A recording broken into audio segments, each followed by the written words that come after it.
Thank you for downloading Atypical, the podcast.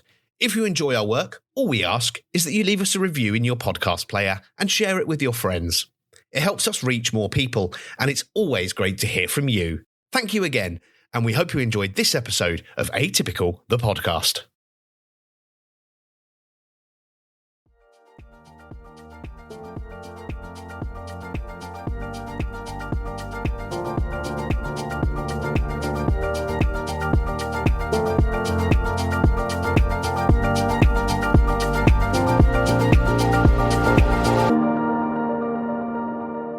Hello and welcome to Atypical, the podcast where we look at life from a more atypical perspective. My name's Simon Heather, your host, and I want you to do me something. I want you to picture this. You've just had the time of your life at a festival or a camping event. You went to some amazing talks and workshops. You danced, you laughed, you enjoyed a pint or three, in my case. You connected with old friends and met some new ones. You felt alive, authentic, and indeed part of something bigger than yourself. But then, as quickly as it began, it's over. The music stops, the crowds disperse, the buses go, and you're left with a somewhat sinking feeling in the pit of your stomach. Welcome to the post-event blues.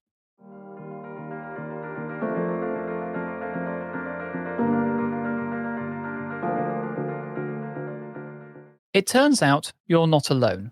Post-event depression is a surprisingly common phenomenon among festival and event attendees. After the glitter settles, and I can't sound glitter, but there you go, and the confetti is swept away, many people do report a feeling of emptiness, a sense of loneliness, and a nagging question of now what? It's the emotional equivalent of a hangover, without the luxury of being able to blame it on that rather delicious Pinot Noir. It seems to be especially true for music festival goers, who often describe a jarring contrast between the inclusive, free-spirited atmosphere of a festival and the, frankly, cold, hard reality of daily life. I found an interesting study into electronic dance music events where those who were going to it experienced a boost in social and psychological well-being during the event. But unfortunately, the researchers didn't follow up to see if people were, crying into their glow sticks afterwards. In this episode, I want to briefly explore the ups and downs of the festival experience, drawing on the somewhat limited research and the rather bigger collective wisdom of festival veterans.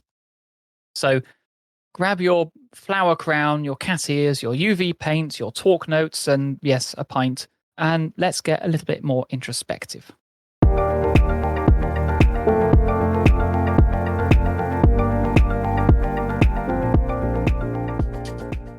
There's something almost magical about the festival experience. It's like stepping into a parallel universe where the rules of everyday life don't quite apply. At a festival, you're encouraged to be your more authentic self, to express yourself more freely, and to connect with others in a way that feels rather more rare and precious in our increasingly digital post-COVID world. Last weekend, I was at a festival, Electromagnetic Field, or EMF, in my home county of Herefordshire, here in the UK.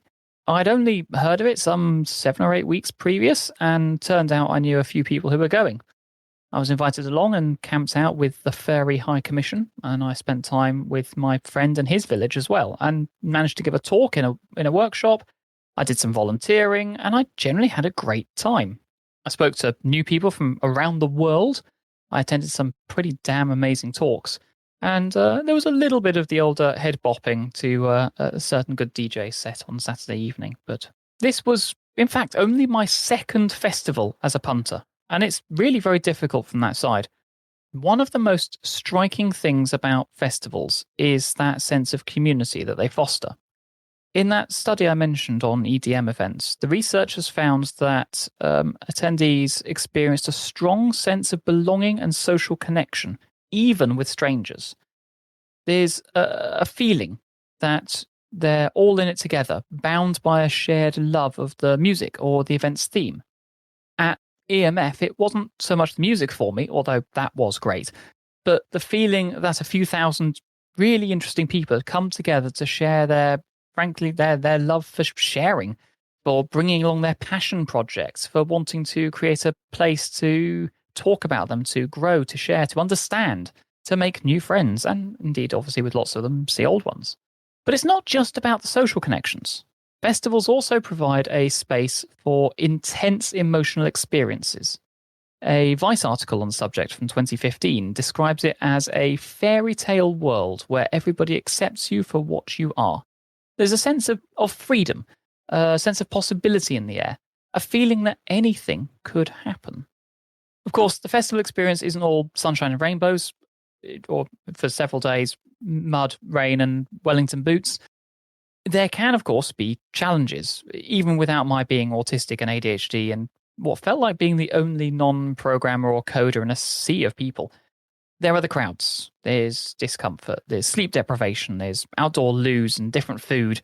But somehow, in the moment, even these challenges can feel like part of the adventure. So what is it about festivals that create this unique atmosphere? Is it music? Is it the setting, the people? The answer, of course, is all of these.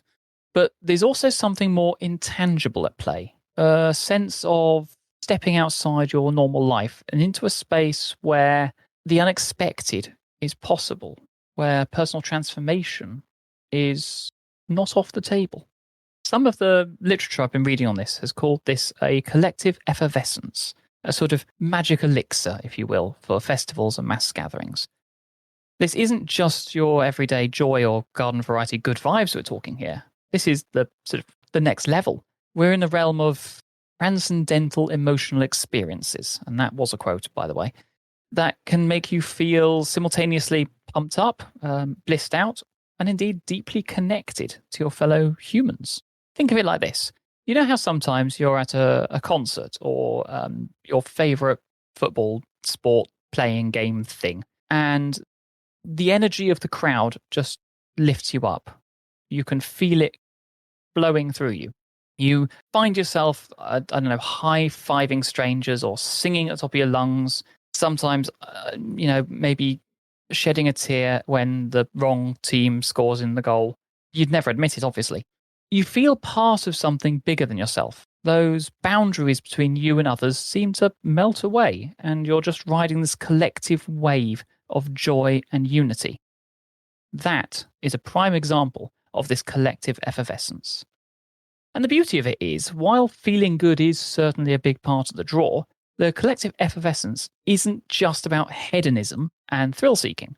There's something a bit more deep, something a bit more meaningful going on. Taking part in these events, these rituals, if you will, seems to reliably evoke what psychologists call self-transcendent emotions. Things like love, compassion, gratitude, wonder, awe. Experiences that shift your focus from your own immediate concerns and make you feel part of a greater whole. It's like these gatherings short circuit that sort of default setting of a certain level of self-absorption that some people tend to feel, and plug us into a larger social consciousness. It's kind of wild when you think about it like that. And I hope everyone has managed to experience this at least once and knows what I'm talking about. It brings me to this whole positivity angle. Sure, not every festival is all peace and love and hippies and raving all the time. Shit happens, quite literally if you've eaten the wrong thing. There are moments of frustration, moments of fatigue, maybe even a dash of discomfort every now and then. But by and large, the default emotional tone of pretty much every festival I've ever worked at and the two I've now attended is unambiguously positive, sometimes even euphoric. The experience I had last year at Noisily of going to a banging house set in a wood in Leicestershire at 3 a.m.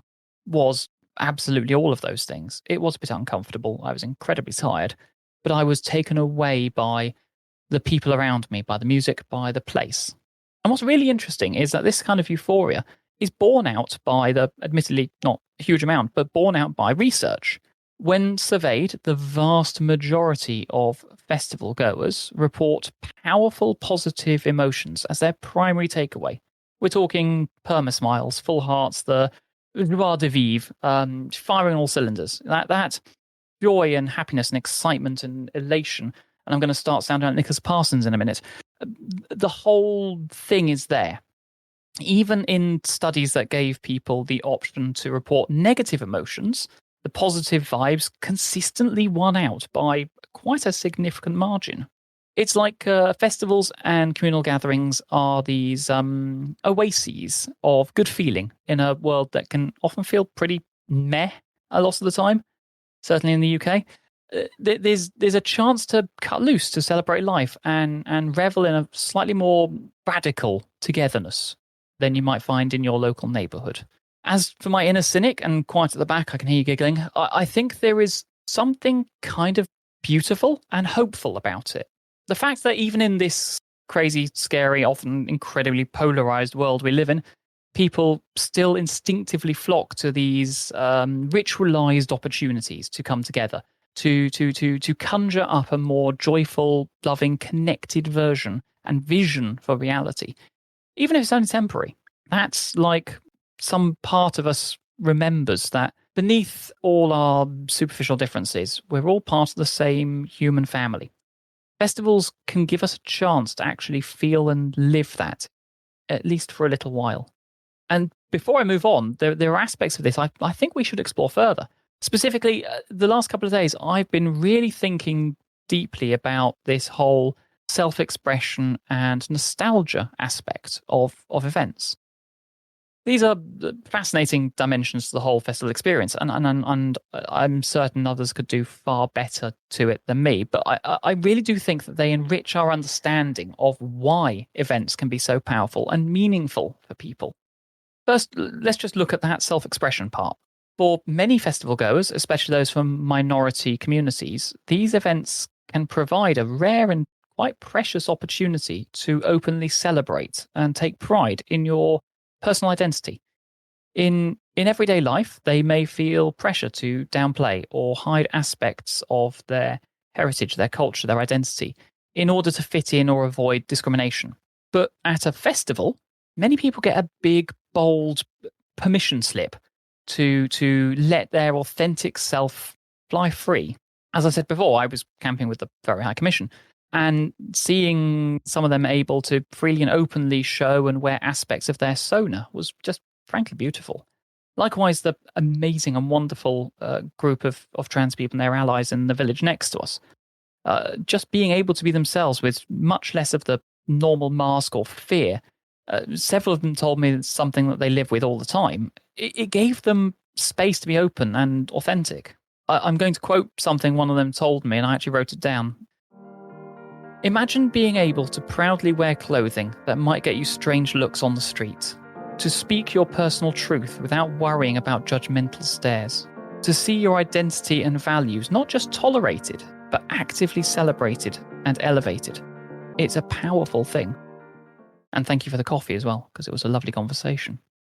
In a way, festivals create this sanctioned safe space where people can express parts of themselves that may be inhibited or marginalized in mainstream society.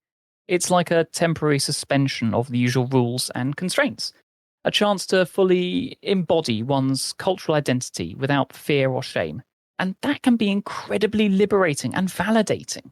I think this is why you see such vibrant, exuberant expressions of identity at these festivals. People are making up for lost time. They're seizing the opportunity to let their flag fly high and proud. And in doing so, they're not just affirming their own identity, but contributing to a larger cultural mosaic. They're giving other people that ability to realize it in themselves. By expressing themselves so fully, so authentically, they're helping to create a richer, more vibrant, more inclusive social construct, social factor, community. And that's just such a beautiful thing. But it's not just about the present moment. More broadly, and for many festival goers, these events are a powerful portal to the past, a chance to reconnect with a cherished memory, tradition, a feeling associated with their identity or even family history.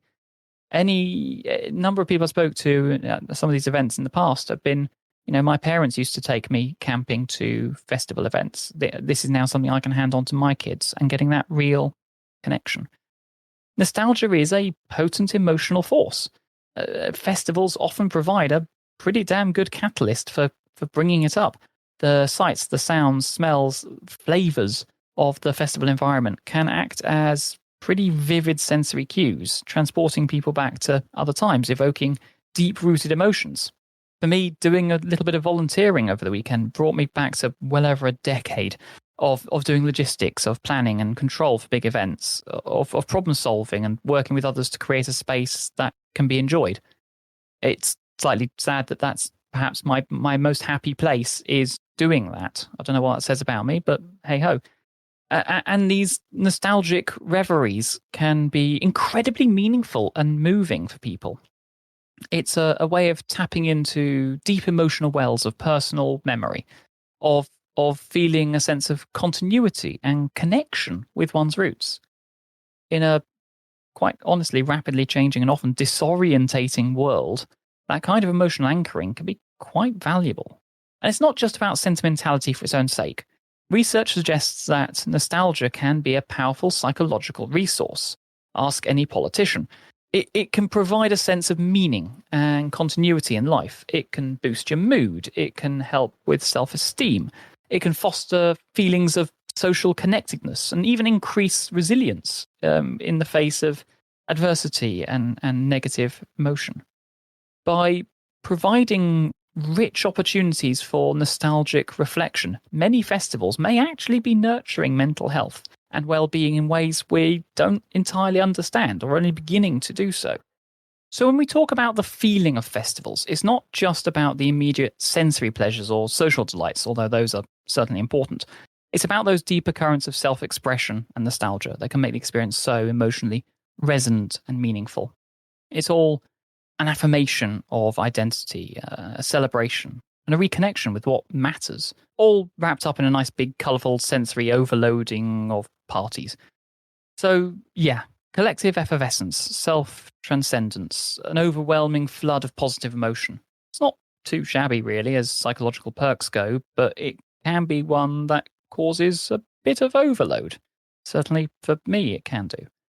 It's no wonder that people become so passionate about and devoted to festivals, making pilgrimages year after year, sometimes travelling a long way to do so, to get their fix of that festival experience.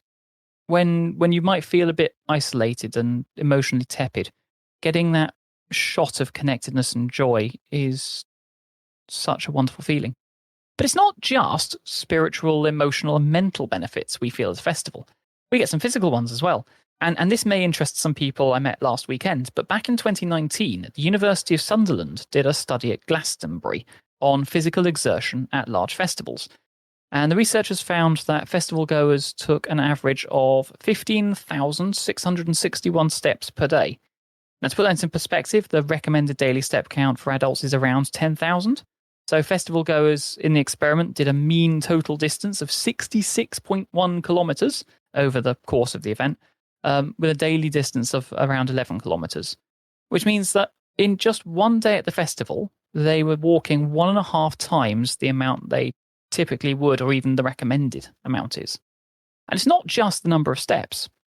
The study also found that festival goers spent an average of 927 minutes, which is over 15 hours, in moderate to vigorous physical activity over the course of the festival. And that's a pretty impressive amount of movement, especially when you consider the NHS recommends adults get around 150 minutes of moderate activity each week. Now, the study doesn't specifically measure dance activity, but I think it's fairly safe to say that a significant proportion of that moderate to vigorous was likely moving and grooving to the music. It's Glastonbury, after all, they did this at. It'd be interesting to do it at a different style of festival. I think that could be quite a lot of difference. But dancing has been shown to have numerous physical health benefits, including improved cardiovascular health, it increases muscle strength, flexibility, better balance, coordination. So when taken in the whole, with all the good feelings and emotions a festival or an event can bring, it's no wonder these events inspire such passion and dedication. You know, it often feels like the world is a bit fragmented, rootless, emotionally flat. Festivals can often provide a vital source of emotional enrichment and nourishment. They remind us who we are and where we've come from, what we have to celebrate.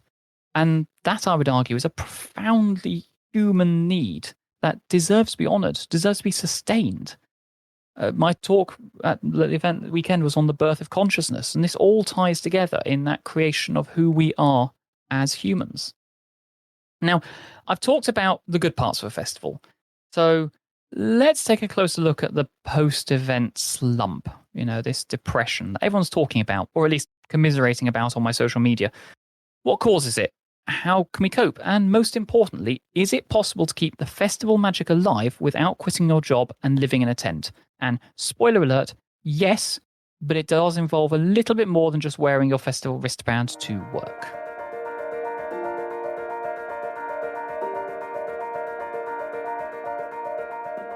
One of the main causes of post-event depression seems to be the stark contrasts between the festival experience and daily life.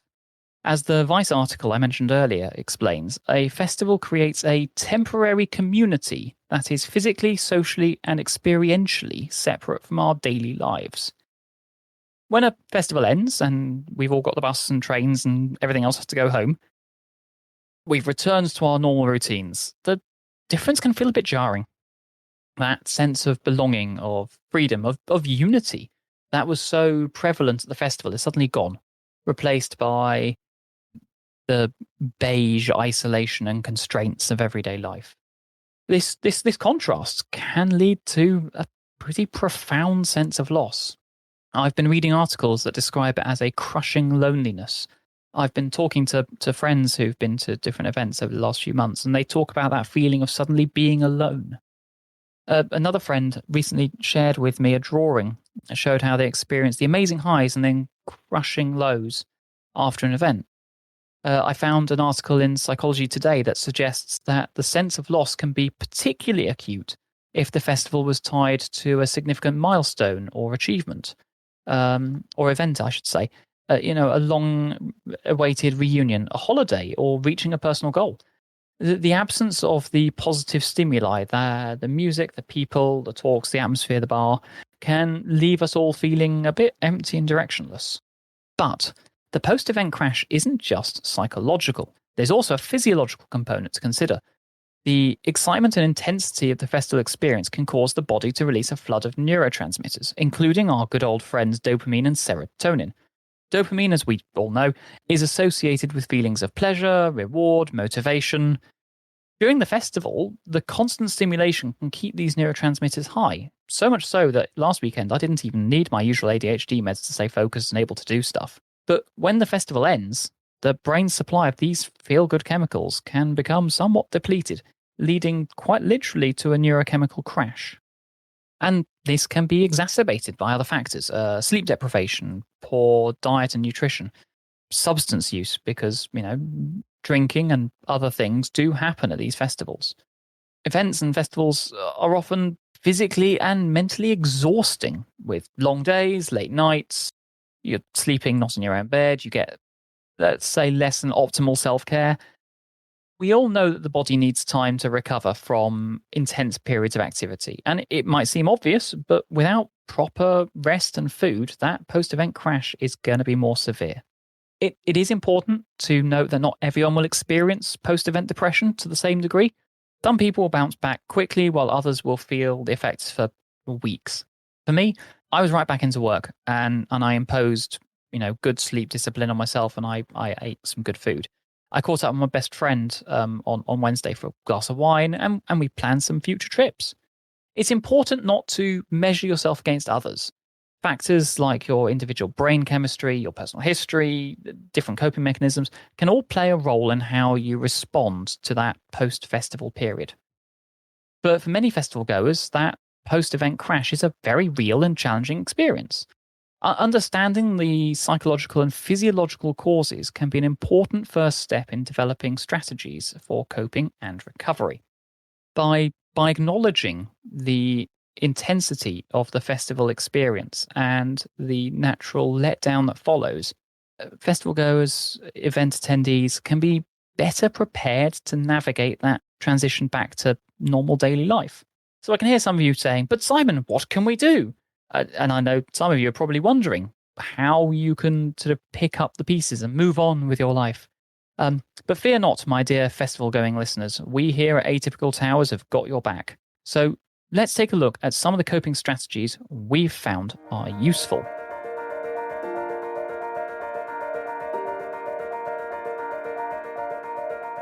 First up, self-care. I know, it sounds like something your mum would say, but trust me, taking care of yourself is pretty damn crucial. All the time, but especially in a post-festival period. My mum recommends getting plenty of rest, eating well, maybe even treating yourself to a massage. Think of it as a way to thank your body for carrying you through all those late nights and early mornings. Next on the list was social connection. Just because the festival is over doesn't mean the friendships you made have to be. Something I and several others I've spoken to would suggest doing is reach out to your new festival buddies, even if that's just to commiserate over your shared post-event blues. Who knows, you might even start planning your next festival adventure together.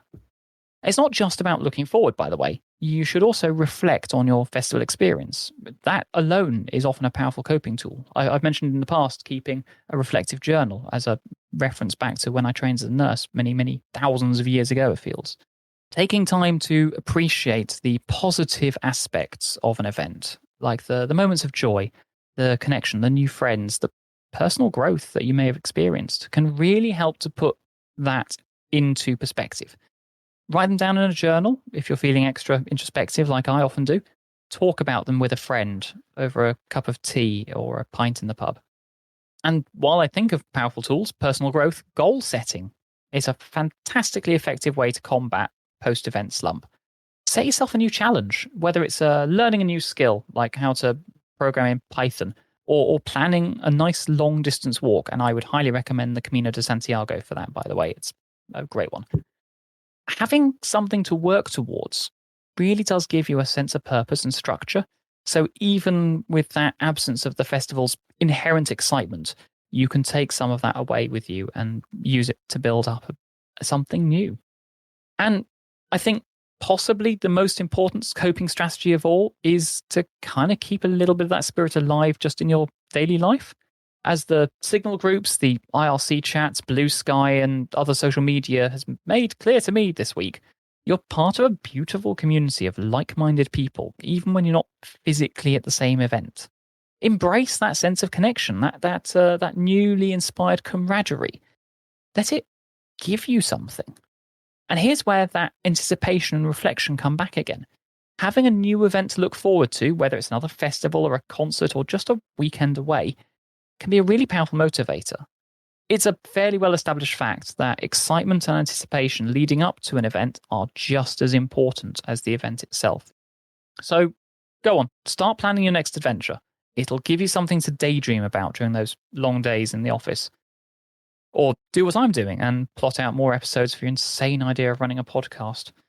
Anyway, attending a festival is a pretty transformative experience that can leave a lasting impact on your life. From the moment you step into that magical world of blacksmithing workshops or music or programming talks or art at the bar, the community, you're transported into a place where things seem a bit more possible. You might dance, you will learn, you will laugh, you might create, you can connect with others in that way that feels raw and real. For a brief moment in time, you're part of something greater than yourself. In the end, a festival is a gift. It's a chance to step outside your normal life and into a world that you didn't quite realize was there. And while that post-event crash is a very real challenge, it's also an opportunity. It's an opportunity to take those lessons you've learned, those friendships you've made, the love you felt, and grow from it. So, to all the festival goers out there in listener land, whether you're still riding the high of the latest event or adventure, whether you're deep in the throes of that post-event blues, remember this. You are part of a vibrant, loving, endlessly creative community.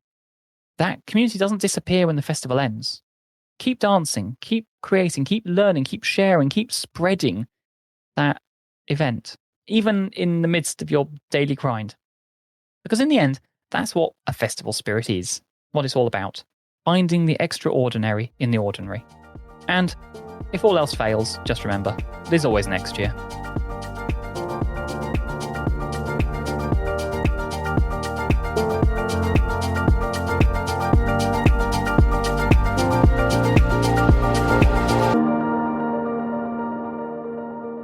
And the dish ran away with the spoon.